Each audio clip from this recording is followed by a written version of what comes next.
Hello, everybody, and welcome back to our sessions where we interview successful real estate investors. My name is Cheree of SimpliFunded, and of course, I'm your favorite lender. So if you need a mortgage or a real estate loan, whether it's fix and flip loans or long-term buy and holds, I specifically work with investors and self-employed individuals, and I'm licensed in Maryland, Virginia, and DC with regards to getting you funded for your deals. So John Rubino is here with us today. Hello, John.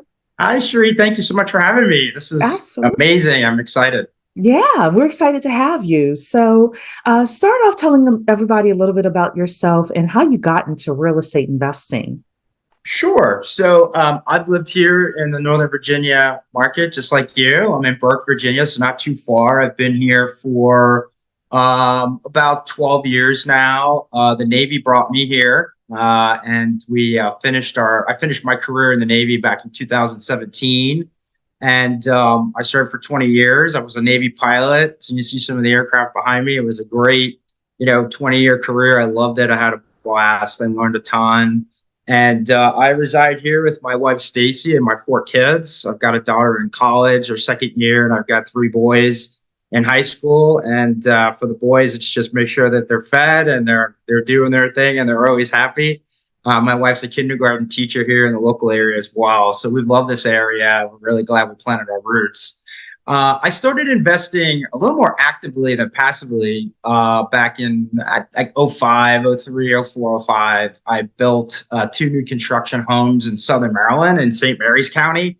I was stationed down there. It was about the halfway point of my career in the Navy. And I got into real estate with some friends who were also in the Navy and decided to build two new houses. And I had a blast doing it. I enjoyed it. I made some really good money and it was fun. And when I sold my primary residence there, deciding that I was going to continue on with the Navy, we got orders overseas to Italy for 3 years. I had some friends that were going to continue on with their real estate career. They were going to kind of get out of the Navy and build their businesses. So I gave them a loan on some money on the monies I made. And for about 7 years, I was investing passively with them, and they were using my money to go out and find properties, fix and flips, condo developments here in the Northern Virginia market.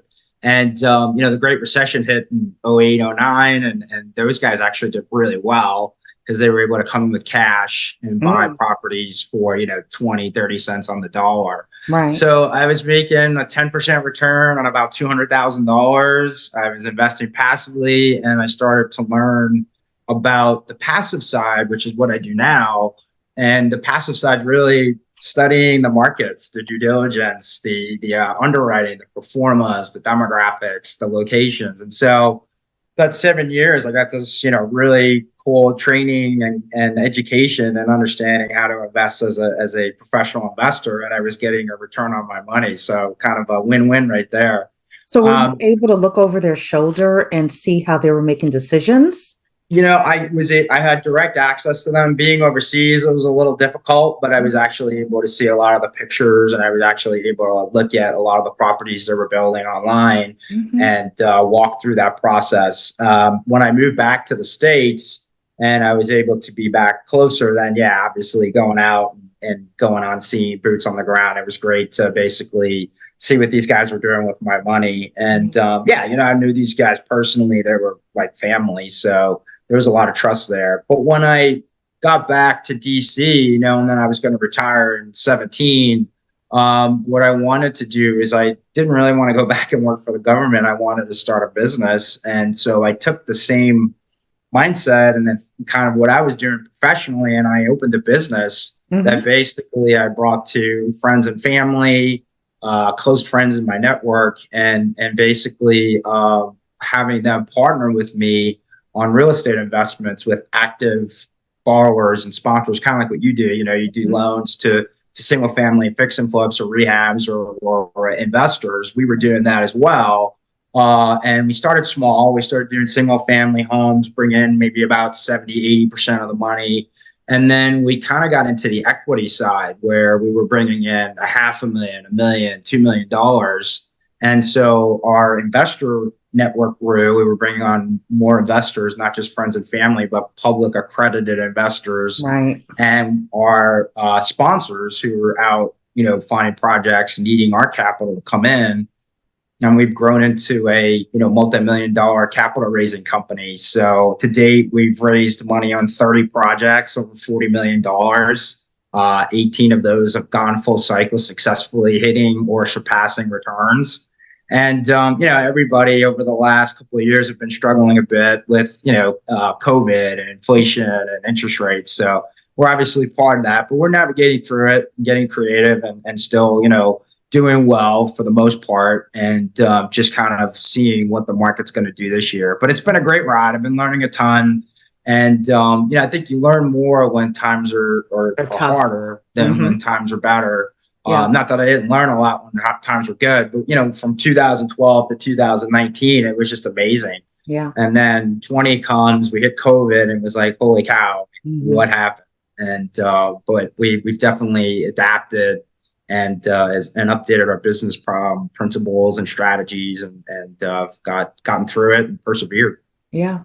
Well, COVID was very interesting, at least in the DMV area. We weren't as locked down as some other places, fortunately. But there were a lot of people who needed to adapt. And even through last year, for example, I was listening to a podcast and they were saying that 40% of the loan officers did not renew their license for 2024.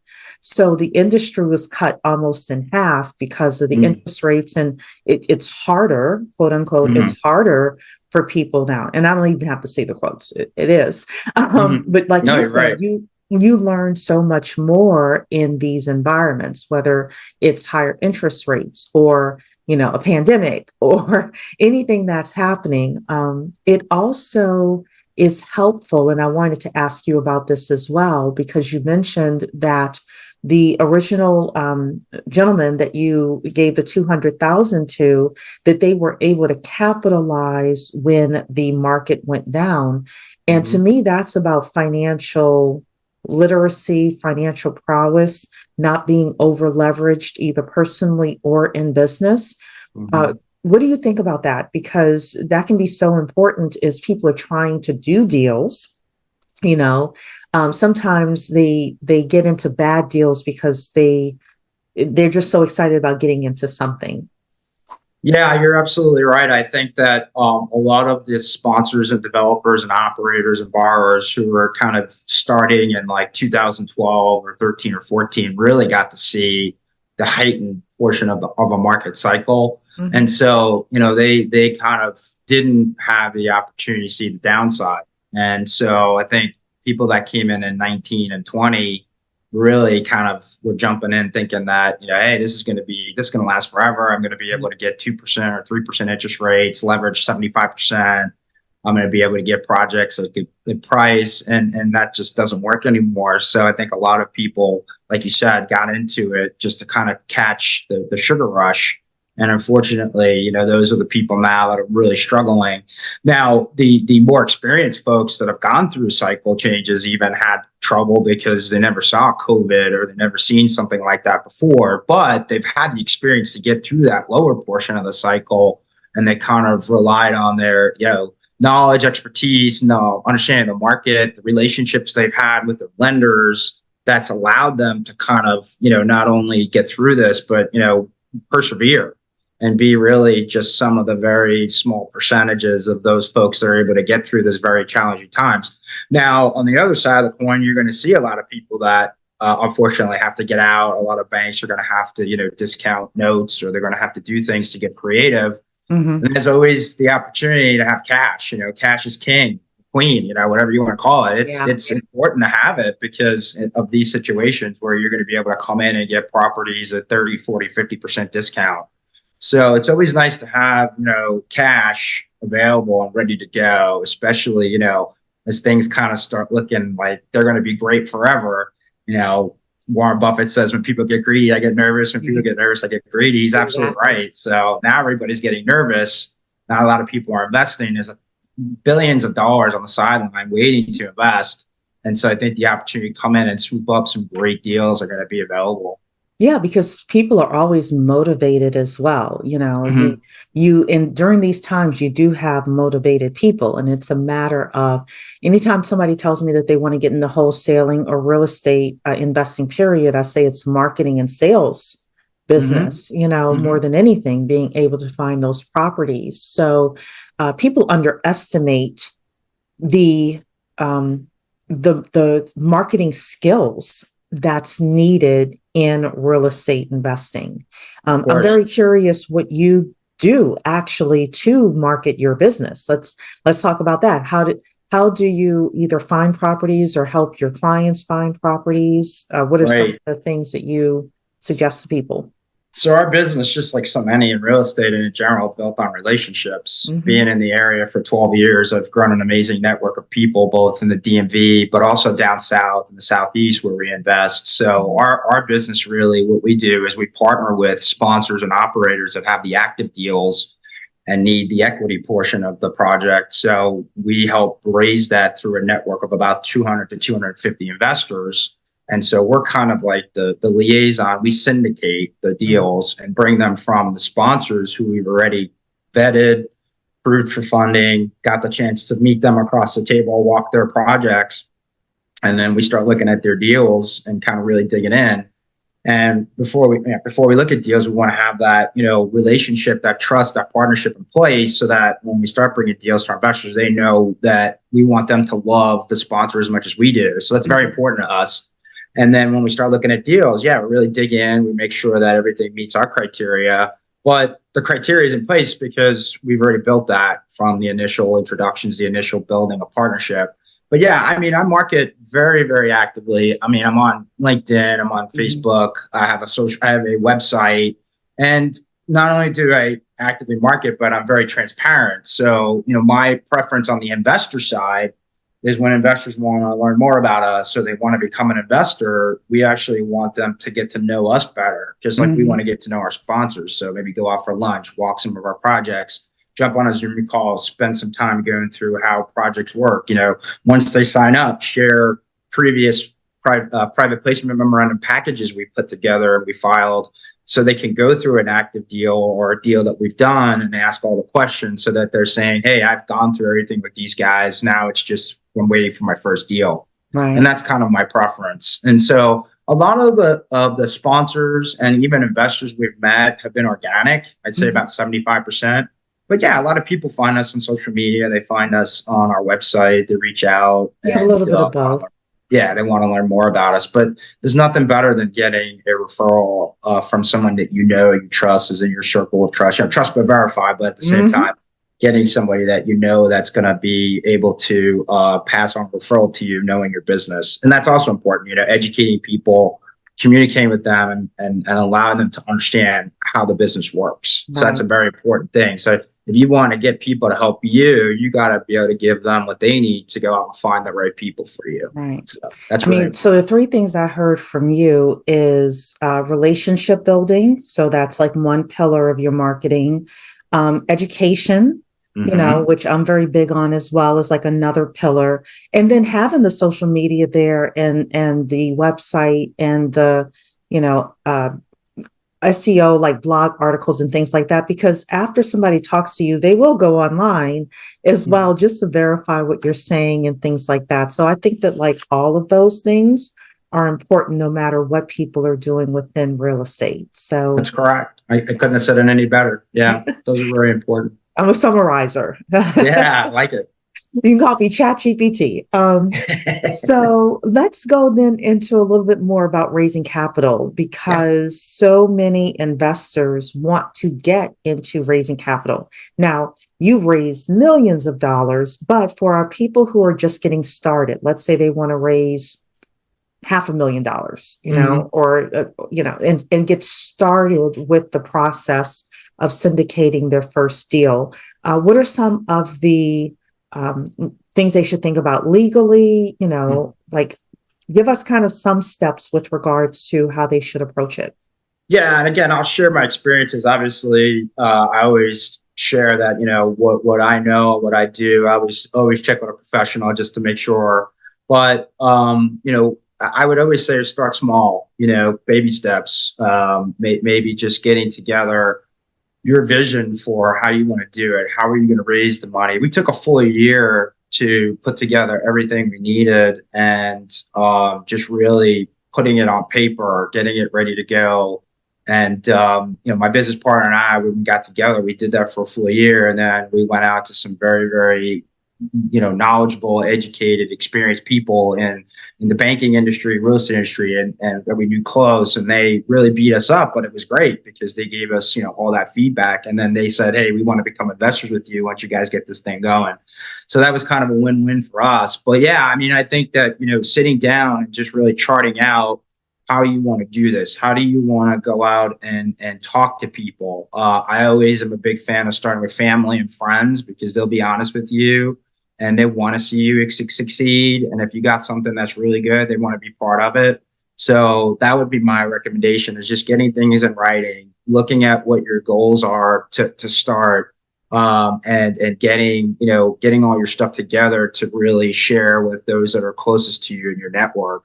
But yeah, I have a question for you. Yeah, did you invest your own money in your syndication funds as well? And the reason I'm asking that is because I had a conversation with a gentleman earlier this week, and he doesn't have any money, but he wants to raise a whole bunch of syndication money. So sure. Is that possible, or do you suggest that people have some of their money invested as well as a sign of good faith to others? Yeah. We invest in every project. So not only am I part of the GP for my company, John Partner, but I'm also an investor in the project as well. So my partner and I invest in every deal. That's just because we want to make sure people see that we've got skin in the game. Yeah. Someone that might not have the money to put up, there's things that you can do that you could, raise money for and charge a fee for that to whoever you're raising the money for. So that could generate some income for you from that amount you've raised and help you bring in some of that capital that you get maybe at closing if you raise that money, or however you want to structure it. But that'll help you make some of that money to help bring in.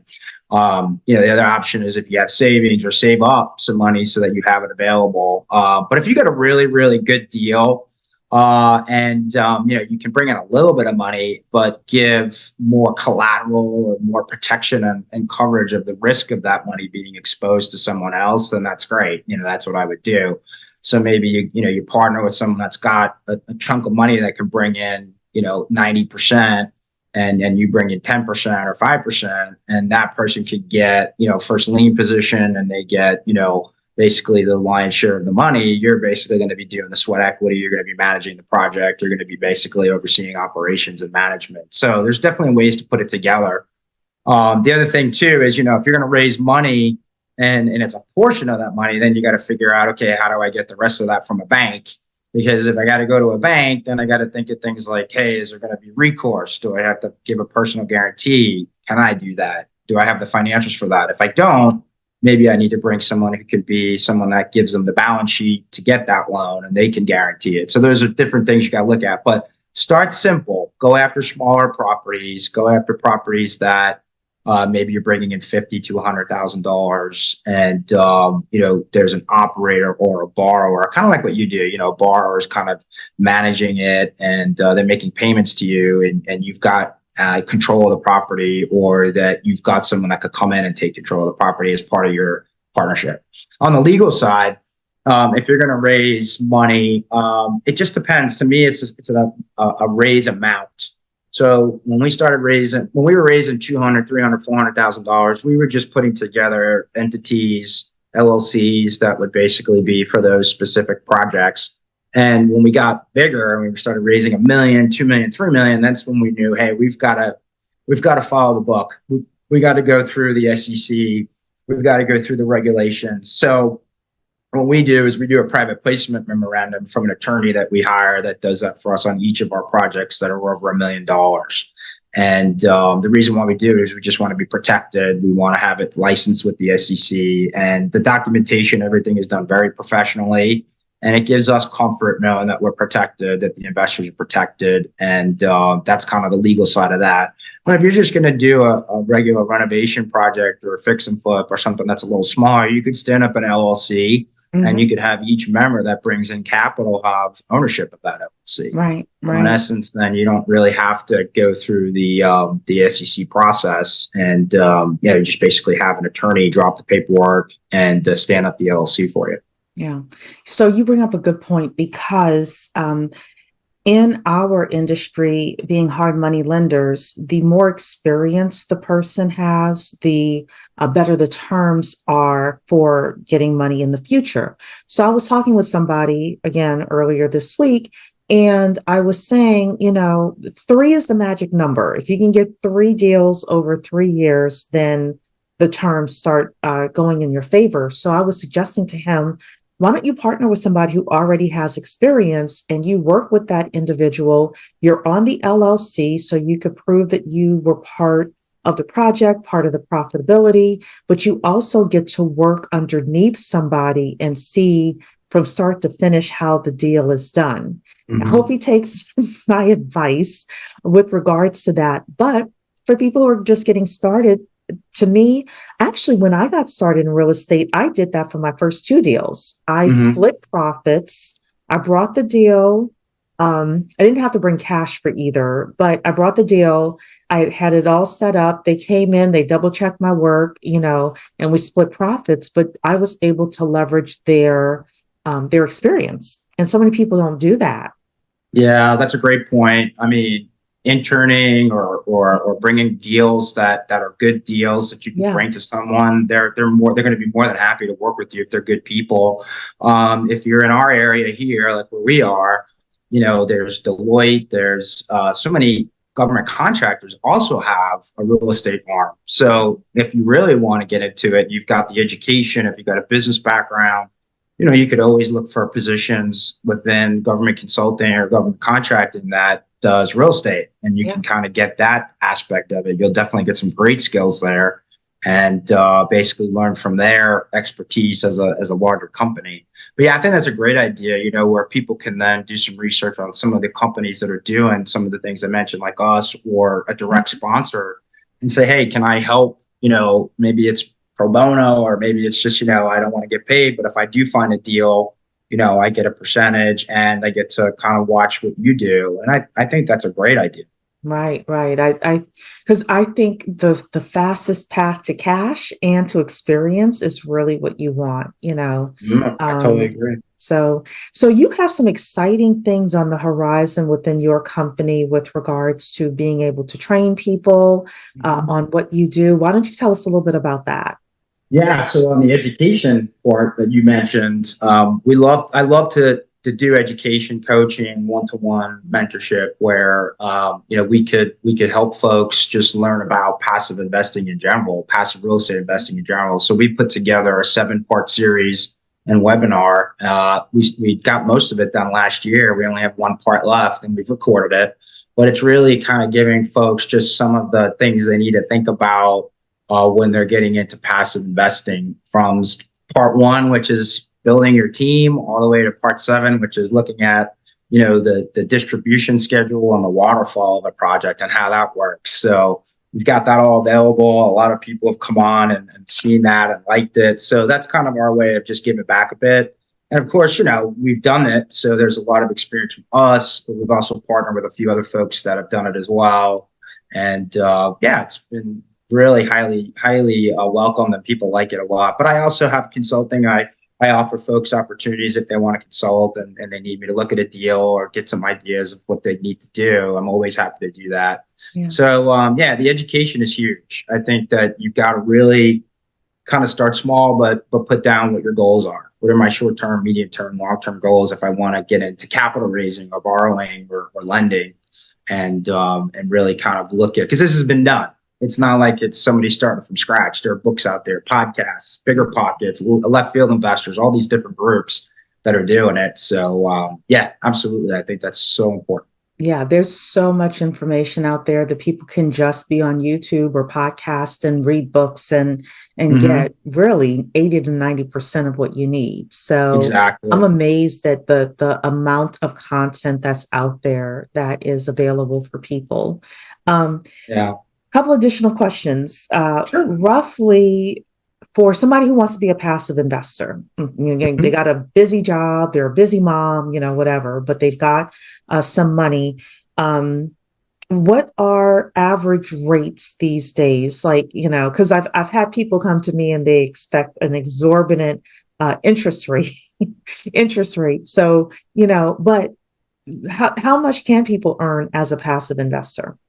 Yeah, I mean, it just depends on the type of deal. I mean, so if like we do a lot of development deals, so we're basically working with sponsors that are finding land, and it's going to either be zoned or entitled, or they're going to go through that process, and then once they develop it, they're going to build on it. Maybe it's a 200 unit apartment complex with Mhm. mixed use retail space, or it's a condominium complex, or it's a townhouse whatever it is. So we're doing development. So a lot of our deals go for about 18 months to 5 years. But there's other deals like getting into a multifamily value add deal where you can get cash flow on day one. Mhm. Obviously, the more the risk, like on a development deal, the bigger the returns. So, for instance, our investors made 15 to 20% on their money per year, but usually it's going to be deferred and basically accumulating, or it's going to be compounding until we get out of the project. What's nice about that is that you're putting your money in, and then when you get it out at the end, it's going to be a long-term capital gain event, not an income event. Mhm. Whereas if you invest on a value add deal, you're going to be getting income every month. You're going to have to pay income tax on that income you earn from rental checks or whatever's made from the interest. So it Yeah. just depends. But I would say, right now, if you can get a deal where your preferred return is at 8 to 10%, your cash on cash is probably like 7 8%. That's a good deal. And the Yeah. reason why I say that is because you can get 5% right now at Treasury. So, and there's really no risk there. So if you're getting less than, let's say, 6 or 7%, it's probably better and safer to put your money in a note, or a treasury bond, and kind of ride that wave. But if you can get good returns and it makes sense and your money's protected, that's what we're seeing a lot of these days, is just making sure your money's protected. Yeah, it just depends on what you want to do and how you want to do it. So, Yeah. but investing, I would say, have a good accountant. Don't try to do this on TurboTax. There's no way. And make sure you have a good business attorney or a real estate attorney that can help you with documentation. I agree with that. So, yeah, I mean, 10% is what we're seeing for most private lenders these days. And depending on the deal itself, some of them will have you as first lien holder, and sometimes you're going in again with the syndication or something like that. So definitely having good legal counsel, I do Right. agree with you, is important as well in order to make sure that you are protected. Yeah, and you So got to also figure out too if you can invest in passive real estate, because a lot of the offerings out there are only open to accredited accredited investors. investors, So yeah. you got to look at your income. Do I make enough, or do I have enough in my net worth? The rich dad, poor dad. Robert Kiyosaki, when he first started, he couldn't invest because he wasn't accredited. So, but obviously that's something you got to think about too. There are some 506B offerings that you can invest on, but those are hard to find because you can't advertise for those. So, but there are things out there like there's crowdfunding websites that you can invest $5,000 or $3,000, and they're opportunities you can get in. So definitely those are available. Yeah. And being a accredited investor is what, $1 million net worth outside of your primary income. And if you're single, 200,000, I think, in income. 200,000 over the last two tax cycles, 300 Yeah. if you're married. Now the SEC is going through that right now, and I think there's going to be changes because of Oh, yes, inflation. they are. Yes. Yeah, so it's not definite, but it's most You can take likely. the test. You can, one of the Yeah, there's going to be tests a in order test, to get out of it. Yeah. or if you're a financial professional or you have a Series 7, you could Mhm. you could get That's what I was saying. The financial professional test. If you take those, you don't even have to practice. You could just take them just to become an accredited investor. But I hmm think that the SEC is getting that, feedback from people that, hey, I don't fit into these two buckets. yet I want to be accredited. And they are also learning that just because someone fits into those two buckets doesn't mean they know what they're doing. That's right. Yes, You're exactly yes. right. Right. Yeah. And even But more of a reason why businesses need to really be transparent. They need to communicate and educate people, because it's not one size fits all for investments. There's tax implications. There's a lot of different things that you got to take into consideration for each deal and how those work. So. Yeah, absolutely. And the truth is so I know a couple who invest money and they'll only invest themselves, and they're like closer to retirement age. So they'll only invest in the properties they're buying, or like two builders that they really, really know, and that's it. So there is something with regards to trust there. It's so vital and so important.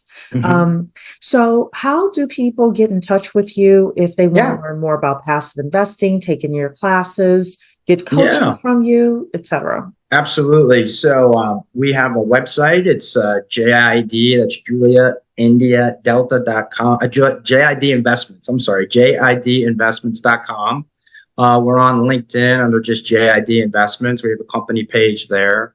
My email, if you want to share it with your listeners, is just my first initial J, my last name Rubino, RUB as in boy, INO, at JIDinvestments.com. And I'm very active on social media. So even if you just type my name in Google, you'll find us. And always happy to sit down and talk with folks if I can help, not just with what we do, but just in general what they're doing, if they need a referral. And real estate's it's an interesting business. There's other things we do as well, but yeah, definitely passive investing is my expertise, and that would be a great way to reach out and touch base. Yes, everybody. So we'll also, within the text description area, we will also add John's information there, or you could always reach out to me at SimpliFunded.com and ask for it, and I'll make sure to get that information to you. Well, John, thank you so much for being here today. It was great talking with you, and maybe we could do this again sometime soon. Absolutely. All right, everybody. We'll see you on the next session. Take care. Have a great day.